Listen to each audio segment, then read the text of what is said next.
Welcome to the Scott My Show, a podcast where we talk about bodybuilding, health improvement, and physique enhancement. Before we get into the show, I just wanted to let you know that I do offer one-on-one coaching. If you're interested in working with me, I offer personalized coaching where I can help you reach your goals, whether it be fat loss, building muscle, improving your health, or all the above. I provide tailored nutrition, training, and supplementation advice, one or all of those together, with 24/7 ongoing support to help you every step of the way with any questions you may have. If you're interested, you can DM me on Instagram, click the link in my profile to fill out a form, or ask any questions you may have. Also, we can hop on a free consult call where we can go over your goals, answer questions, and discuss what it would look like to work together. The show is brought to you by Element Electrolytes, and for a limited time, the Element Chocolate Medley is available with 3 flavors: chocolate mint, chocolate chai, and chocolate raspberry. They all go really well in any hot beverage, whether it's coffee, tea, or just a glass of hot water. And I personally love Element Electrolytes, and my wife does too. We've been using them for years. They're a great way to help boost performance, to help you get in the proper amount of electrolytes for a day, and help regulate brain health, physical health. Uh, Salt is important for a lot of things, and just drinking plain water doesn't get you the electrolytes you need. So check out Element in the description, or you can go to drinkelement.com/Scott Mize, and there you'll be able to get a free sample pack when you use my link and help support the show. Thank you. This is a quick disclaimer before we start the show. This show is for entertainment purposes only. Nothing said here should be taken as medical advice, and please consult with your physician before making any changes to your diet, exercise regime, or medications. Thank you, and on to the show. Cory Hageman is an IFBB Pro bikini competitor, health and performance coach, expert in female bodybuilding and supplementation, host of the Self-Selecting podcast, and she's currently working on her RN degree. Her Instagram is Cory_fit, where she shares tons of valuable free information on bodybuilding, fitness, and health. Welcome to the show, Cory. Scott, thank you. Thank you so much for having me on. I'm excited we're getting to do this today. Yeah, likewise. So I've been following you for a while, dating back to like the J3U days.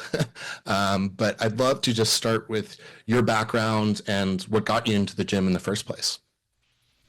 Yeah, so I think a lot of listeners can probably relate to this growing up. If they played sports, there's always that component of training and athletic optimization that a lot of us are drawn to. And for me, that was very much the case. Like I played sports all throughout high school, and then getting into college. I really, I guess it became apparent to me that I enjoyed lifting as well as taking care of my body just from a more like functional standpoint. But I didn't want to work towards a body, on the female side that's like just skinnier and just very thin and like Victoria's Secret-esque. But that very much was what had been pushed, I think, on myself growing up.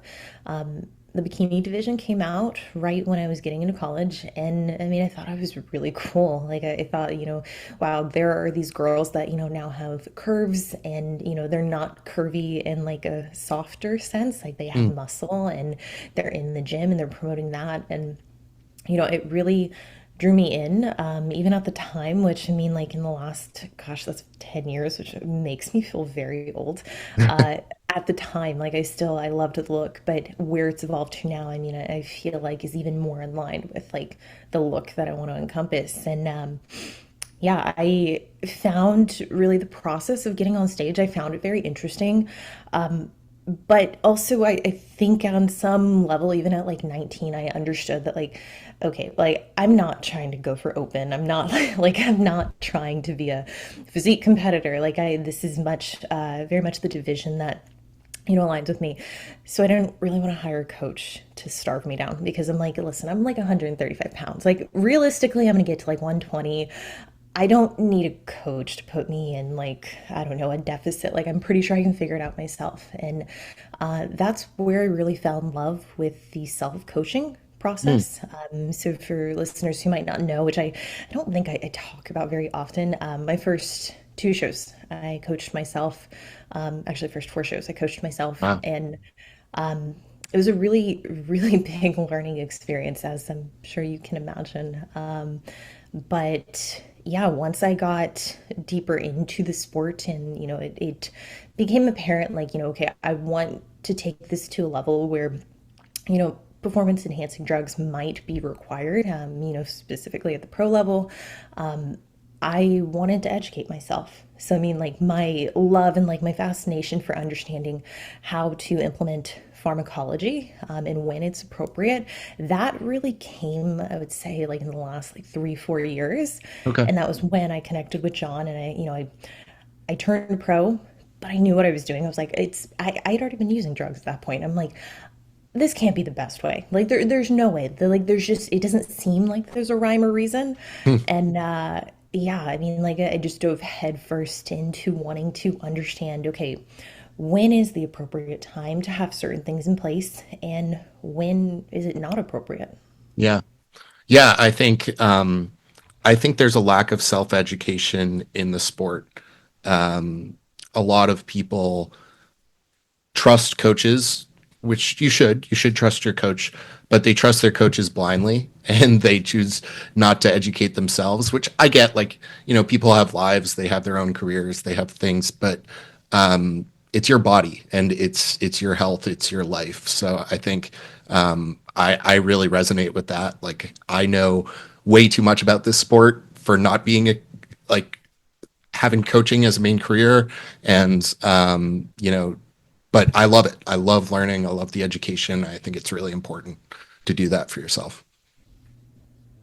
Absolutely. No, and I think and one thing I want to add is like I feel like a lot of people have it in their minds, like, I'm just going to delegate everything off to the coach. And I think it's good to, put that trust in, like you said. But at the same time, when we're talking about drugs and when we're talking about a very low barrier to entry to become a contest prep coach or even like a fat loss, like a fitness coach, Yeah. there still has to be some degree of personal responsibility that you adopt and you take ownership in. And I think that's something that a lot of people are intimidated in doing so. And understandably, it can be overwhelming. But I do think, and I think we're going to dive into this today, is like there are principles that you should follow and at least having a base understanding if you are going to dabble in the performance enhancements. Yeah, absolutely. And have you always been like, even you said in the last 3 or 4 years, educating yourself a lot more on the PED side, but have you always been kind of research and science driven, like before looking at that side? It sounds like you took a similar approach to training and nutrition to some degree. Where did that kind of stem from, that desire to like learn so much and dive into science and research?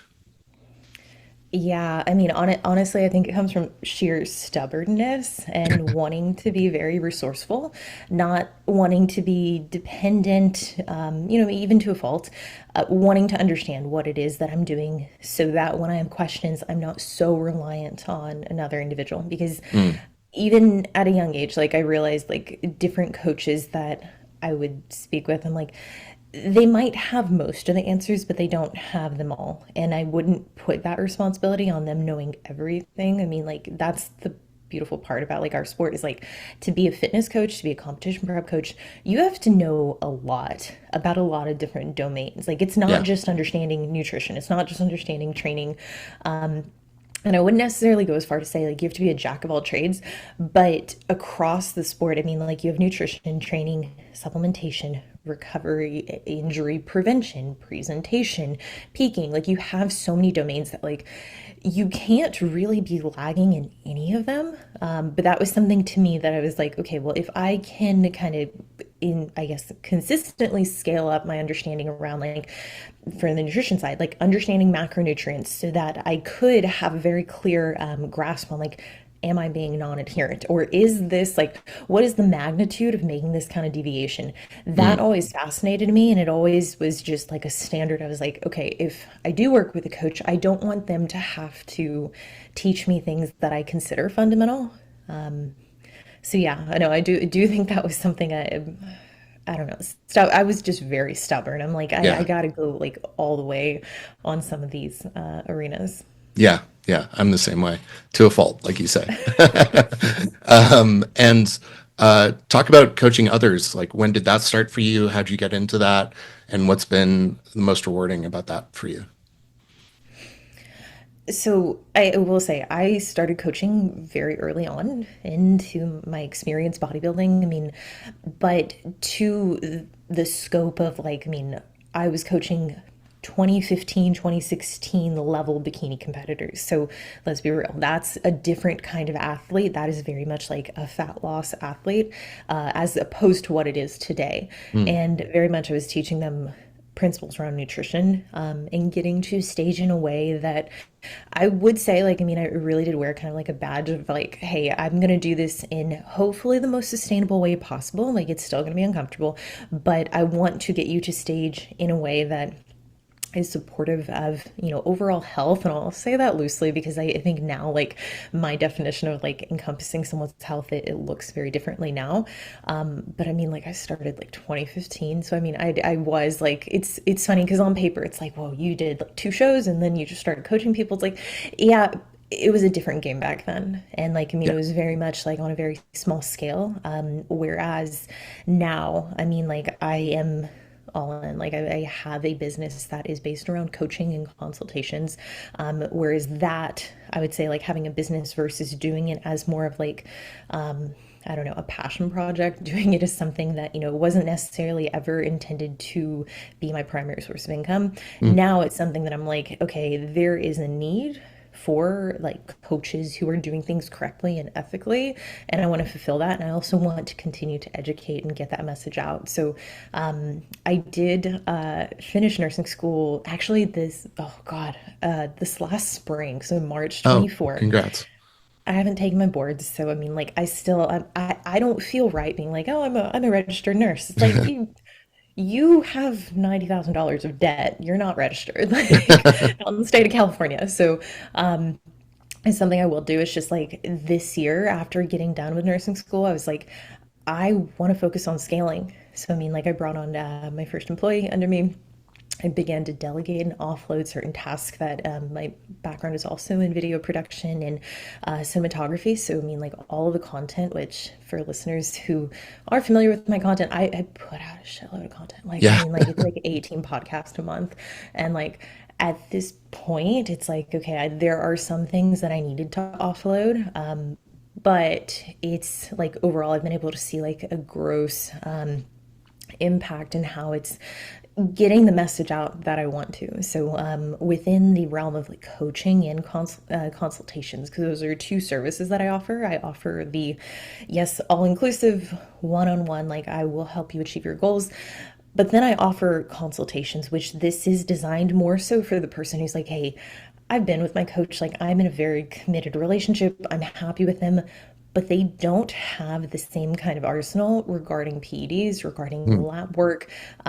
And we as a team, them and their coach, they're like, I want to enhance what we're already doing. And I want to do so in a way that it at least, considers my health globally. So, with consultations, sometimes it very much is just the athlete. Sometimes it's the athlete and their partner, which I think is so cool. I think that's dope to have like a husband and wife on the call, and they're like, we just want to make sure we're both doing things correctly. But then, yeah, like, I'll get the coach every now and again. And I mean, I think that's incredible because that truly to me, like, it feels very rewarding to know that this is collaborative and less competitive, which Mm. I think we need more of in our space. Yeah, yeah, absolutely. That's great. Yeah, and I'll just give a quick shout out. I think it was 2 years ago now. My wife had a bunch of questions around birth control, and I referred you to her, and you did a consultation with her and really helped her out and provided some very valuable information. So uh, there's all different types of use cases for it. She's not a competitor or anything like that. Thank you. No, I appreciate that. And I do find it's something with branding I need to sort out because like I do want it to be known that like I work with competitors, but more often than not, I'm talking people out of competing because I don't think it's necessary. And I don't think that like having that like loom of getting on stage is required required to motivate someone to get on stage. And I think dispelling that can be really powerful because then Mm, it ultimately gives the client more autonomy around like, we don't have to make a big deal about this. Like, you don't have to starve yourself down. You don't, like, you can get in crazy shape without ever getting on the stage. And like, why not? Like, you have a lot more flexibility and it becomes a more sustainable process. But yeah, no, I do work with a lot of recreational athletes or athletes who just, I say athletes because I do feel like anyone putting this much time and effort into their body, you're an athlete. Like, yeah. you're really badass. So yeah, thank That you. that's great. Yeah.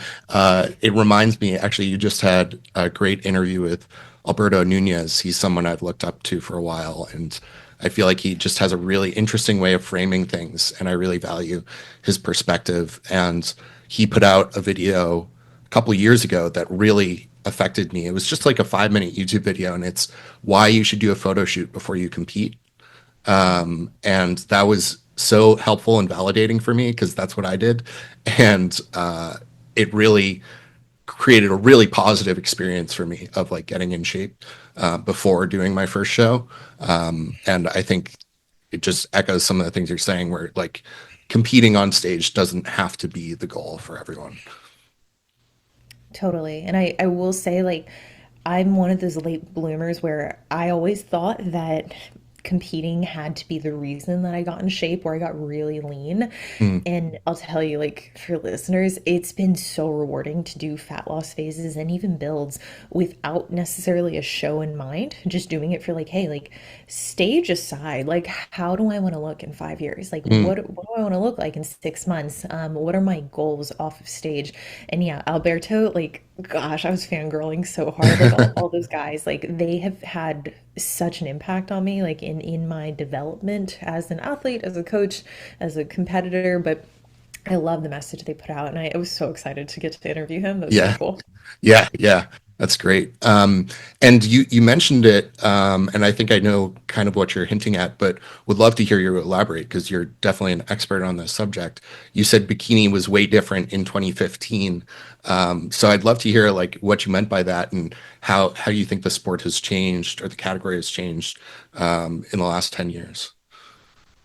Yeah, honestly, I mean, the look that they wanted in 2014, 2015, it's interesting because they just launched the, I guess, expansion into the fit model division, which is supposed to be reverting back to that look. Which looking back, I mean, I was 19, I played sports, I had some degree of muscularity, but like I was very skinny. Like I was over, like, I was told, like, oh, your legs are a little too big. Mm. Okay. So, like, even at 19 years old, I'm like, that's weird. Okay, I guess I Yeah. can never train legs again if I want to do well in this sport. And I think what we saw, and like it was really around the time that Angela Teixeira, which I'm blanking, it was either 2017, around that time, give or take, she brought a little bit more muscularity in the glutes. And then from there, we started to see like Janet, then we started to see Jen. Mm. I mean, and like we started to see this trickling effect where I really think it was like 2020 to 2024, we started to see very definitive tie-ins. Like it wasn't like we just want faint tie-ins. And for listeners, tie-ins, it's like where the glute is tying in. It's a huge part of the bikini division. And it's like initially, like, and you can even see it now, like Ashley Kaltwatzer in 2015, like very, very faint. You couldn't see the bottom of the tie-in, but you knew she had glutes. There was no saw, like no slight, like it was very tight and honed, like it truly was.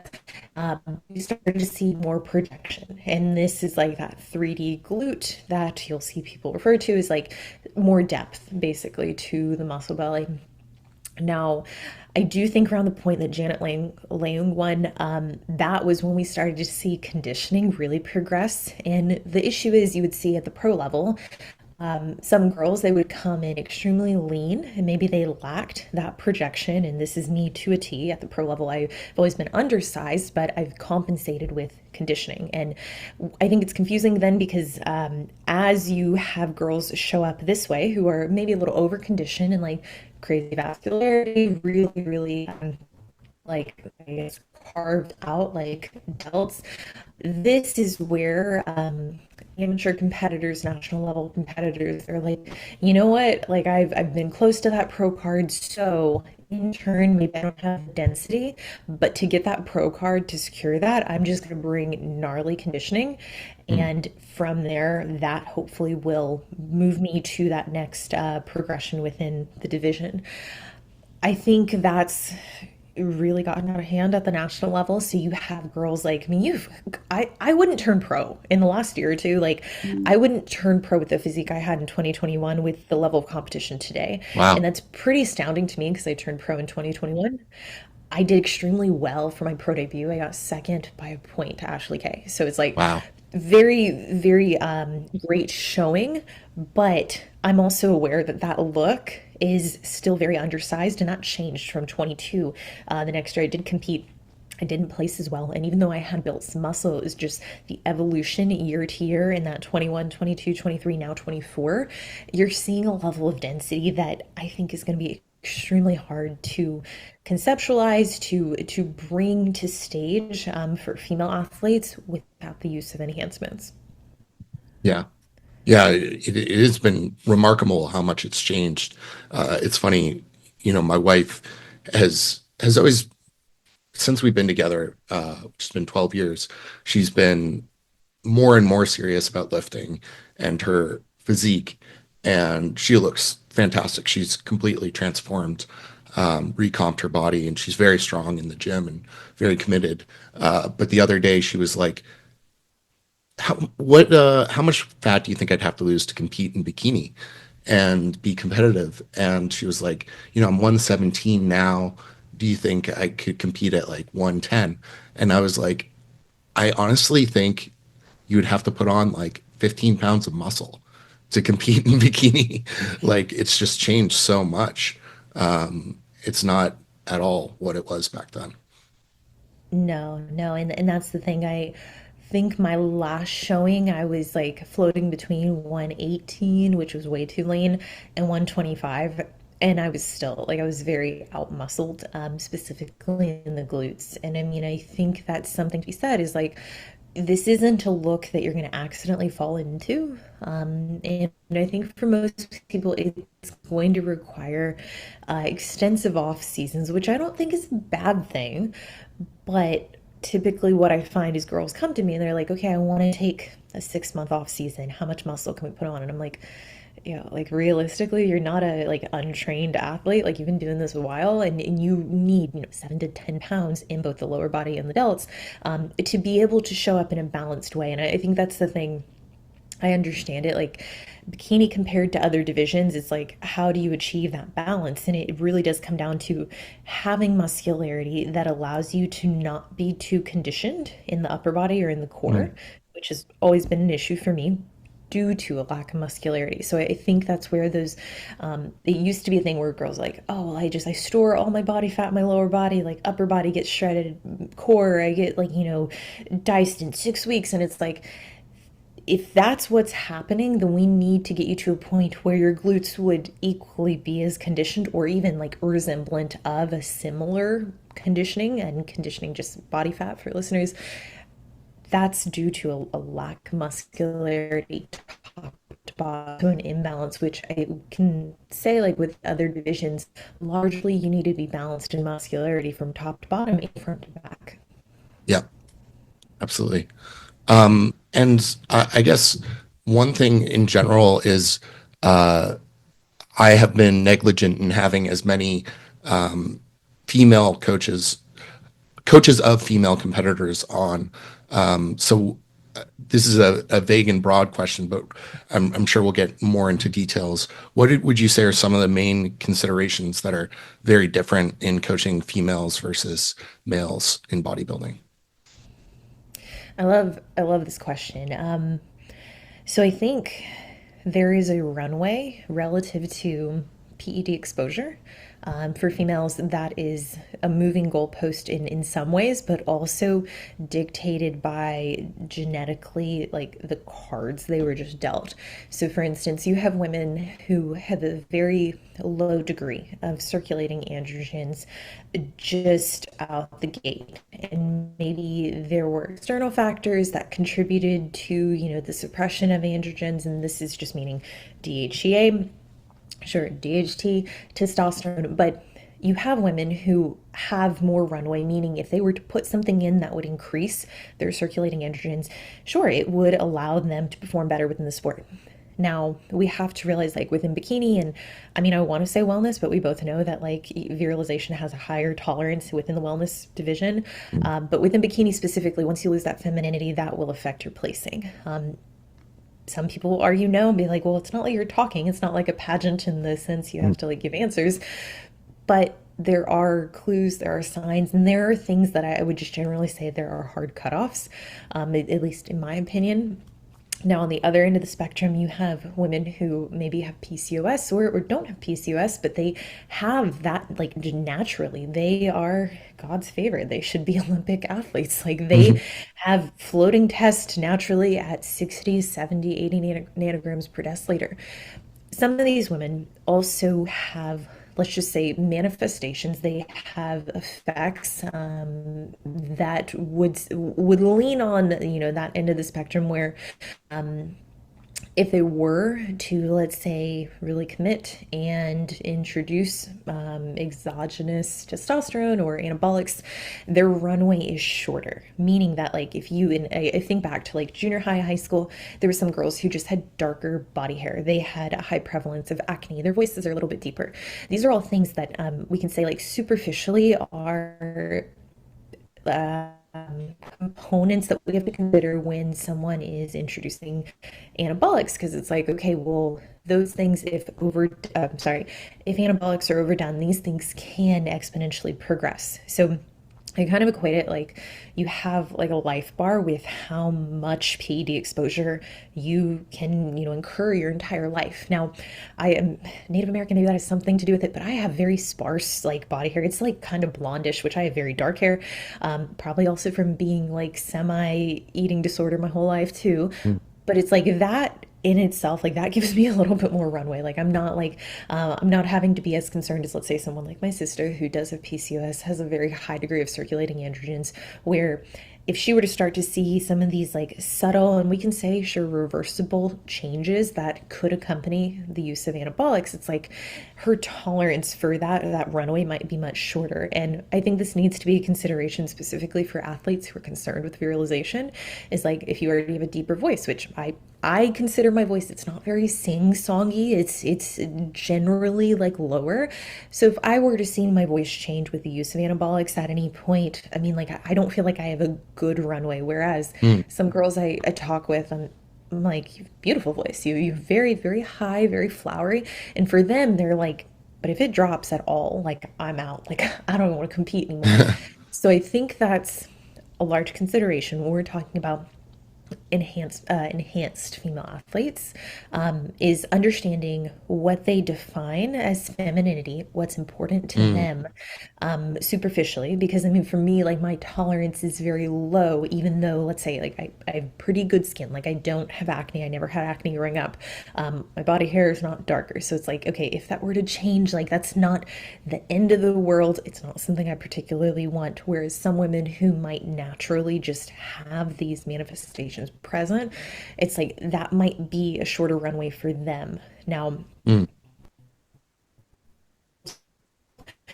so someone who might, I want to be in and out of the sport, get a pro card, have a fitness coaching career in the next 2 to 3 years, and then I want to start having kids. And having kids is my number one. Like I need to be mothered to be fulfilled in life. Well, this is going to be a consideration, yes, regarding enhancements, but even more so just competing as a whole, because there needs to be an overhaul of collection of like well, what is normal for you? Like, is the state of just being in a deficit, is that already having like a very negative impact on your overall, like your HPA axis, HPO axis, due to the fact that your tolerance, your resilience for what you can handle, essentially, in terms of allostatic load, is that already in favor of like you can't really do this easily. Like it's going to take a lot more effort because we're going to be shutting off, not shutting off entirely, but we're going to be causing the suppression of these sex hormones that will play a role in fertility. So you can kind of even look at that like as like how many preps can you go through before, what is it, your anti-Müllerian hormone. So like I 29, I just had mine checked. Mine is lower than like it should be for 29 years old. It's actually Mm. lower than my sister's, who's mid 30s, has three beautiful kids. But that's something like I would need to consider if I'm like 30, I'm going to start having kids. Well, realistically, do I have the eggs in reserve to actually support my ability to continue competing, but also have kids at the rate and I guess the magnitude that I'd like to? Yeah. Wow. It's so much more complicated, is what I'm getting. I'm so sorry. I feel like that was like way No, too that much was a great information. answer. I can't imagine having everything that male bodybuilders have to worry about on top of all these other aspects, even just virilization alone. But even beyond that, I can see how it's way more complex and difficult. And having someone like you who really knows it is so important. It's funny, I went through a form of virilization myself because the whole reason I got into bodybuilding before I was even really going to the gym or working out. So I was a competitive lightweight rower for 8 years. And I had a DEXA scan done just because I was curious about my body fat when I was like 24, 25, and I was 155 pounds.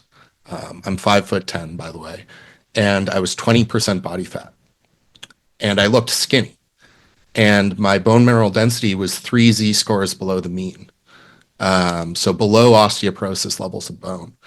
And I saw an endocrinologist, and my total testosterone consistently, we kept testing it for like 2 years, was like 100 nanograms per deciliter. And I didn't have any sexual side effects, or somehow like everything else was normal, but it was really affecting my bone mineral density. My mood was pretty flat, but that's about it. And then I had a very high pitched voice as well, at least compared to now. It's really funny, like listening back to old videos of myself. And then I went on TRT a couple years later after doing a lot of research and consulting with a bunch of people. And my body composition completely changed. I got back to regular bone mineral density, and my voice did get a lot deeper, and I got a lot hairier. So it's Wow. funny. It's kind of like I went through my own virilization of sorts. You know, you're the first person that I've heard describe it in that way, like male virilization. But I've used this in consultations with men regarding just like their levels of DHT and how this is going to translate for them.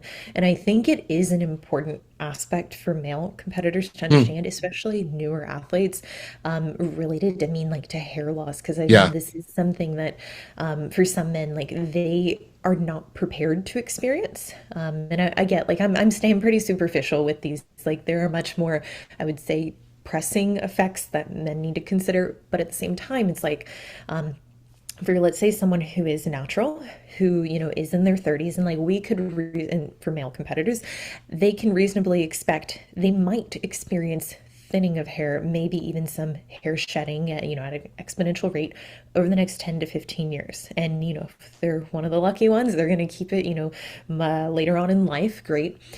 But if they were to start introducing anabolics or even testosterone, and they were to push past essentially what they can tolerate, that is the equivalent of that virilization that Yeah. women would experience. And it's a conversation that I've had a handful of times with male consults. It's interesting. Males, I have a lot of male consultation clients, a Mm, handful of male coaching clients, but they typically always fall in that like one off or just like ongoing, hey, let's just make sure I'm doing everything correctly. And that is one of the areas that I do think a lot of them are like, listen, I've had plenty of hair, and I don't know when that's going to change, but I see, with maybe my brothers and my dad, um, I see that changing as they get older. What are the potential risks I'm taking by introducing these things for the first time? And I do think it's something that men, especially non-competitors, need to consider, that like Yeah. this could exacerbate that.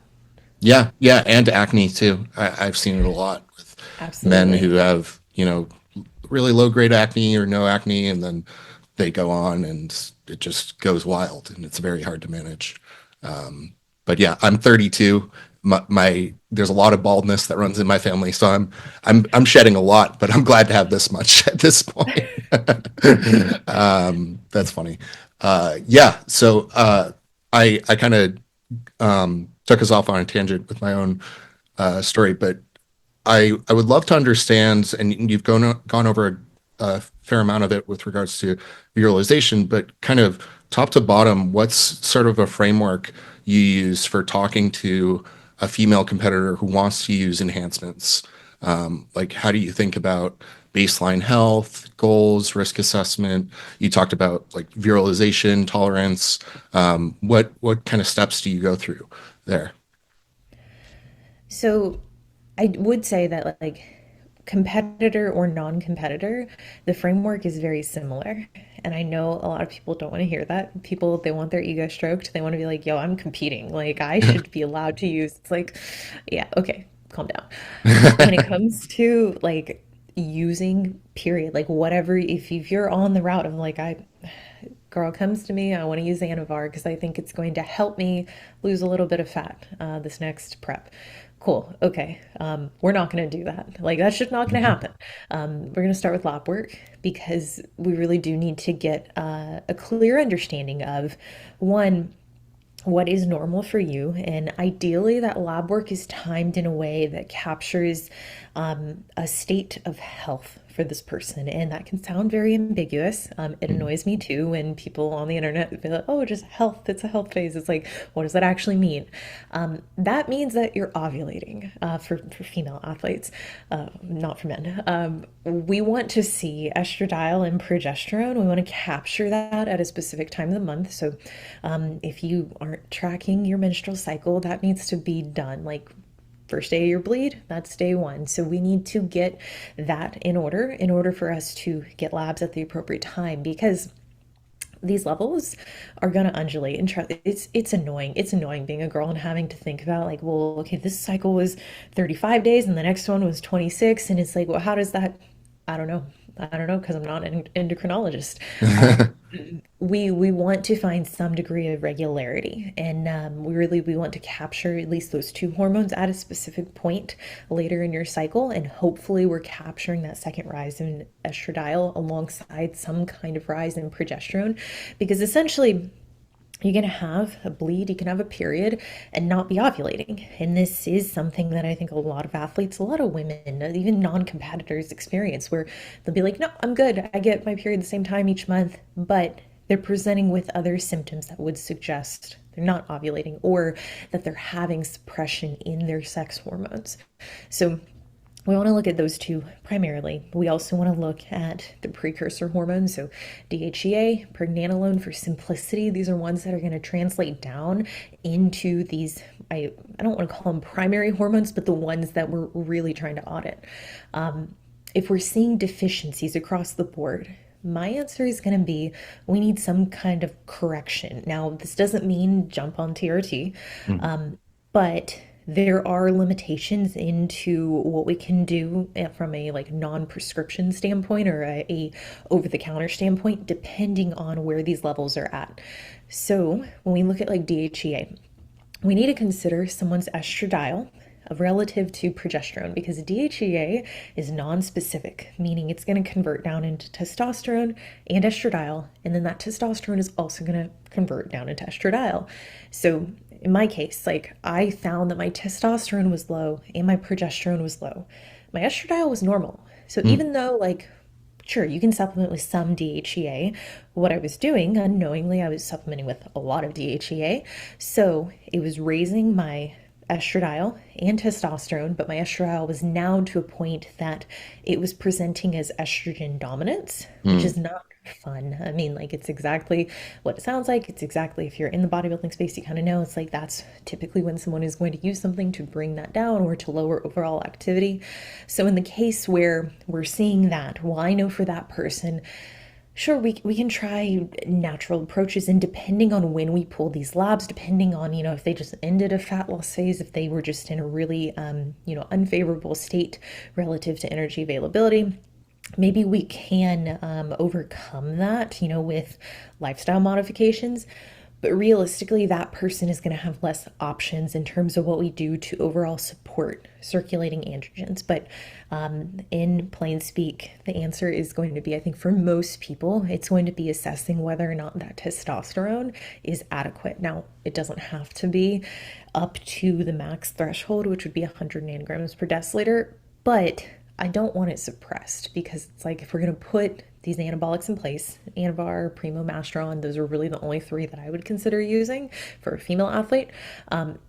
If we're going to put those in place, they're going to have suppressive effects on your sex hormones. So realistically, if you're already gung-ho, like, hey, I'm going to put them in place, then I want to see TRT in place. And I don't want to see it in place to the same degree we would have like Anavar in place, mm, but I want to see it in place at a dose to support, to give you, almost think of it like insurance. It's like you want that basal coverage, because you don't want to be in a position where your shitty levels already are getting shittier. So that, on the anabolic side, that's where I would start. Now, the non-anabolic side, we do have a little more leeway.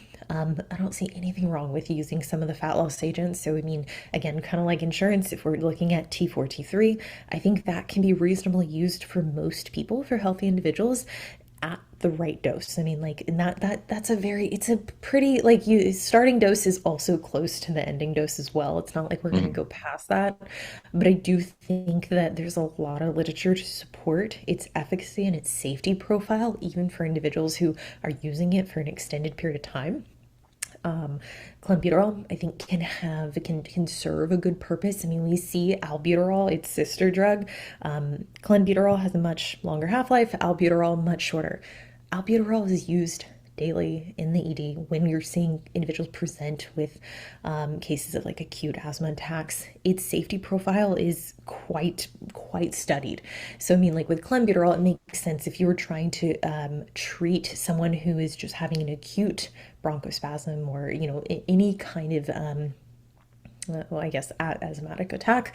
That could be something that you want it in and out of the system very quickly. Whereas Clen, obviously, that's not going to occur. So I Mm. mean, in our setting, I think it could make sense.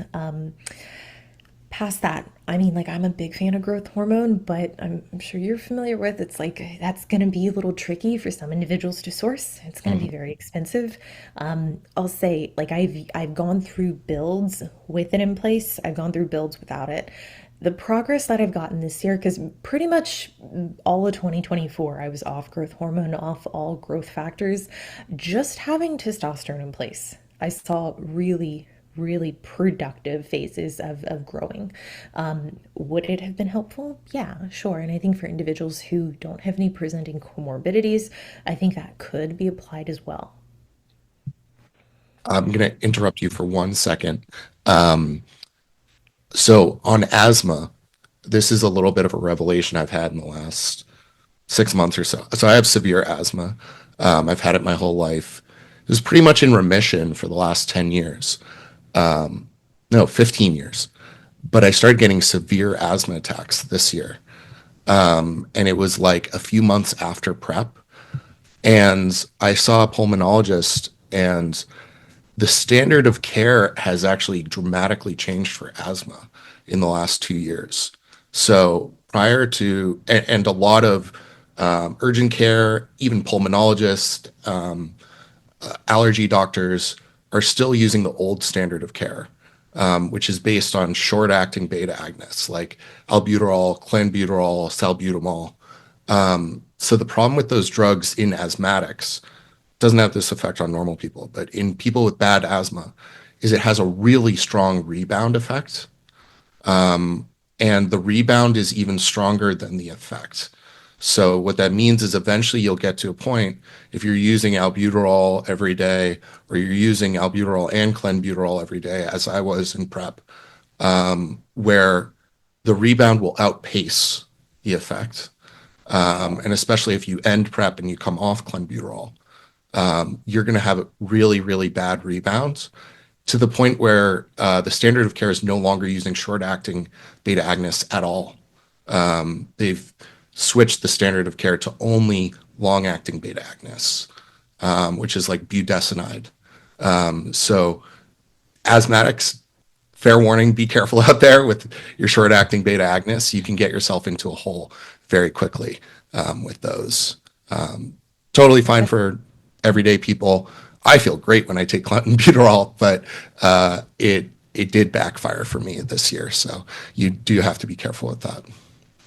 That is fascinating, and that I mean that's my first time hearing that, but that's incredible information. And I do think that the one of my clients in contest prep, she has been on albuterol. I mean, like her entire life, and is similar reports alongside other corticosteroids. And when I started working with her a couple years ago, switching to clenbuterol, she actually found some relief there. But it was also one of those things. She's like, I don't want to take it out of prep because Yeah, this has that's how I felt significantly, too. yeah, she's like, this has improved my symptoms. She's like, it's not perfect, and there are seasons where, certainly like I do need to go see a pulmonologist and understand that, like, I might not ever have, total resolution of symptoms. But I do think for individuals who have comorbidities or, have ongoing fluctuations in those symptoms, this is something like you should be seeking professional expert care, and that is Yeah. probably not going to be from your fitness coach. Yeah.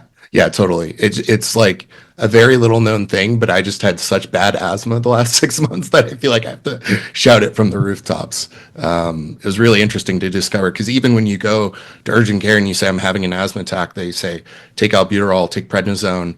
But even prednisone can have an even stronger rebound effect because you can develop cortisol deficiency after you come off it.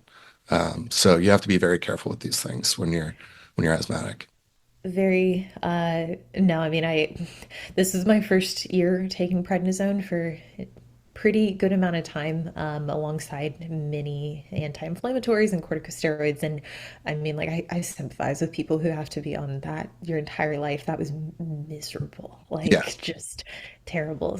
So that was a big reason this year that I had some of my own health issues going on, and I was like, you know what, we got to remove the growth factors. And that's another aspect that I think individuals, they kind of look at growth hormone or even BPC, TB, and they're like, why can't I just have this in year round? And it's like, sure, for healthy individuals, you can probably get away with having it in, but I would be very mindful if you are immunocompromised, if you have any kind of bacterial infections, if you are on different medications that are also going to raise blood pressure, raise blood sugar. It's like you might need to go cold turkey because Mm, there is going to be an impact there. And that's something, even in my own understanding around, like, sports performance drugs, it's like you can not maybe have this heightened risk of, cancer, but there are going to be more transient system disorders that you need to be aware of and how these growth factors are going to affect you. yeah. Yeah, absolutely. And so that was a very interesting overview of some of the agents, and I think your perspective on like what do you need to get the job done, and also thinking about the things that are much less prone to viralization and side effects than others is really smart. How do you think about duration for different compounds for athletes, let's call it, whether they're competing or not? So, when we're talking about something like TRT, I do think, technically it doesn't have to be a lifelong drug. But I think in the essence of, someone who's going to be in states that have cause suppression on these sex hormones, we need to have some baseline therapy in place, supportive therapy in place. I think with T4, T3, we do see that very soon into a fat loss phase, you're going to have downregulation of your thyroid axis. So it's like if someone's committed to competing and even not committed to competing, it's still like I would rather have them get the most out of this phase in a very like reasonable dose and then pull it, potentially after that phase is over, depending on what they can tolerate, depending on how well they're coming out of it. When we start looking at anabolics, and this is really where I would say like the total duration that someone is going to expose themselves to. I mean, like you have to ask, like, is this person very risk averse? Even in the case that they're not, as a coach, like the way that I feel best, going to sleep at night is not having someone use something to compensate, to use something as a band-aid. And this was something I talked about with Eric Helms on that episode I did, where is like, is it really an enhancement if it's just operating as a band-aid? And Mm, I can say like I've used Anavar at points during contest prep, and yes, I've gotten what I was hoping to get out of it in a contest prep. It gave me a very, short-lived cosmetic bump in the physique. I've yet to use anabolics outside of TRT, and this is at a dose that takes me still to like normal to normal high levels of, what a natural individual could achieve. But I've not used Primo Anavar in an off season. And I found that like if you have everything else dialed in, you can get 52 weeks in a year of progress. Like you can be in a growth phase for the whole year and make really significant changes to your physique. But if that anabolic is going to be in, I think you need to have everything else organized in a way that essentially allows you to expedite that process. And I mean, like, to be honest, I just don't see a lot of people doing that. And mm, on the female side, it's just like there's a huge gap in really where I think our understanding around like biomechanics and just functional anatomy, where it is versus where it needs to be at. And mm, this is something that has been, I would say more recently uncovered the last year working with my boyfriend, Jordan Genta, who truly is like looking at my training and is like, no, there's still room for improvement. And then mm. once that training program, once that is organized, then we can look at the other domains. We can look at nutrition, we can look at recovery, we can look at overall health status and understand like, are you in a position where this anabolic even makes sense? Or is it again just like giving you a 20% boost as opposed to a twofold boost, which really that's what I would be aiming for if I were to put that in. But to give you a hard answer to your question, I mean, like, I think for anabolics for women, I think under that 6 week mark, and it's kind of a disservice. It's like, if you only need 1 to 2 pounds of muscle, it's like, are you sure it's just 1 to 2 pounds? And like, could you theoretically ride that out to 6 to 8 weeks? Cool. I think for most people, they're going to need more than that. I think the individual who needs, let's say, 7 to 15 pounds, I don't think the anabolic is going to be a great use for a bulk of that. I think a portion of that muscle tissue that they're trying to add, amazing. But I think if they're not able to get that progress out without the anabolic, if they're not able to pull that out, then it's kind of null because, yeah, you'll put it in and you'll get the 5 pound increase once it goes in. You'll think, yeah, I gained 3 pounds of muscle in 10 days because my training is just so optimized and, Yeah. whatever. But you'll pull it out, the scale will go down, you'll feel deflated, and you'll be like, I need to take some more Anavar. Like, I need to do this again. So I think it really does come down to what are you getting out of your program without the anabolic? And how certain are you that putting the anabolic in place is actually going to expedite that muscle building process? Mm. Yeah, I love that. I love that concept of anabolics as a band-aid. And I think men do it all the time too. It's like, oh, digestion isn't perfect right now, or haven't been totally on my meal plan, but I'm going to add in this to, make sure I keep making progress despite that. Whereas if you had all those other factors maximized, it has a multiplicative effect. You can get a lot more out of drugs when you do use them. Absolutely. Yeah, I do think that it's something the training is going to be the cornerstone to whether or not you're getting progress. And I mean, like, it's just something that, like, if you're not able to make somewhat of a linear progression through an intentional build, it's going to be very difficult to guarantee that once the anabolic goes in place, that you're going to be able to get the most out of it. Yeah. And how do you think about tracking both viralization and health side effects when competitors are using different compounds, different drugs? So I think when we look at like, the potential masculinizing effects for women, we're going to be looking, superficially, sure, at hair shedding as well as hair growth. I think it does need to be said too that as you age on the female side of things, part of the aging process is a reduction in these hormones that ultimately will blur over some of these effects. So it is very common as you get older to begin to see, like, I mean, I'm talking like minimal, like darker facial hair. I'm not talking a beard, but I mean like the odd hair here and there that it's upsetting, but it is part of the natural aging process. Your skin might be a little bit more oily. You might notice some vaginal dryness. Like these are all things that pretty much are in line with going through menopause. What we need to see, though, is whether or not we're seeing this occur at an age that is essentially too early. So, someone in their 20s, late 20s, early 30s, even. And it's not necessarily to say that, like, okay, if you start to notice these things, that you are beginning to viralize, but it's the rate at which they're occurring. Mm. And is it in the presence of anabolics? Is it in the presence of testosterone? Is it due to this significant increase in DHT levels or in free test, even? So when it comes to tracking some of these superficial changes, so hair growth, hair loss, acne, just overall skin integrity, I think that it's very easy to get lost and to begin to associate a single change, like a just an isolated incident, as like, oh, this is viralization, I should stop. Mm. And I think you have to really compare that to where you are, like biologically, relative to your age, and whether or not this was going to happen, kind of at this point to begin with. I would say that pictures, like, we're terrible historians as humans. So it's like we shouldn't really rely on, like, well, last week, like, I noticed a lot of hair shedding. It's like, well, was your hair care, like, do you have like a good hair care routine? Like, are you constantly like running your hand through your hair?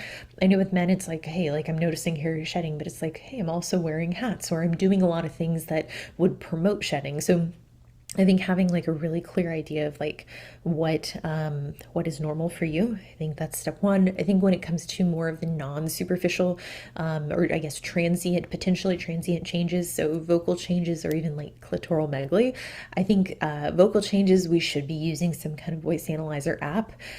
Lucky for me, I record many times every single week. So I'm constantly hearing my voice, but I still think it's a good idea, even in the use of like TRT, assuming that your levels, are generally fixed. I mean, they're not ever really fixed, but assuming that you know your dose and you know where it takes you to, even if it's just quarterly, like taking a look, I mean, like, okay, I'm still roughly where I'm at or where I thought I'm at.